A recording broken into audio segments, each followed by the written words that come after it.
মাননীয় স্পিকার, আমার নির্বাচনী এলাকার সকল জনগণ এবং বাংলাদেশের যখন যেখানে গিয়েছি সকলের একটি প্রশ্ন ছিল আমার কাছে, ইলিয়াস আলী কোথায়? ইলিয়াস আলী কি কোনো খবর জানেন কিনা?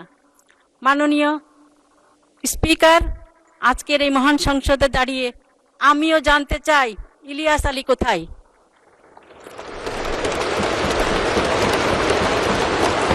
আমার মতো আরো গুম হওয়া দিনার, জুনেদ, আনসার আলী এবং সুমন, পারভেজ সহ আরো যারা গুম হয়েছেন তাদের পরিবারের সদস্যরাও জানতে চায় তাদের সন্তান কোথায়।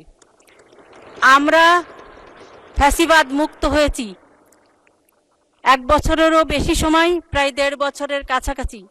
আমরা এখনো জানি না আমাদের স্বজন কোথায়।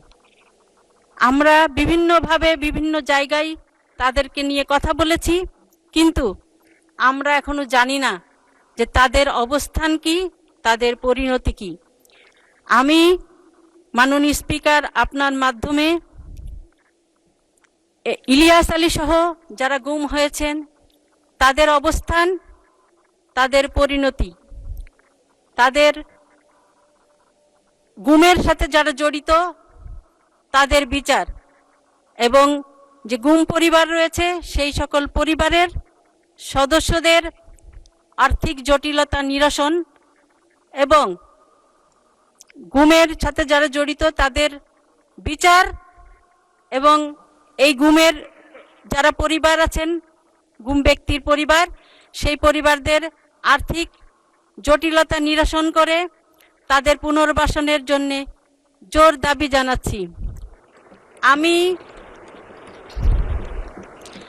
মাননীয় প্রধানমন্ত্রী এবং মাননীয় স্বরাষ্ট্রমন্ত্রী, মাননীয় আইনমন্ত্রীর কাছে দাবি জানাচ্ছি যে তাদের বিচার প্রক্রিয়া এবং এই যে আমরা যদিও সকলেই বিশ্বাস করি যে জুলাই আন্দোলন শুধুমাত্র এক মাসের আন্দোলন ছিল না, সেটি বিগত 17 বছরের একটি আন্দোলন ছিল।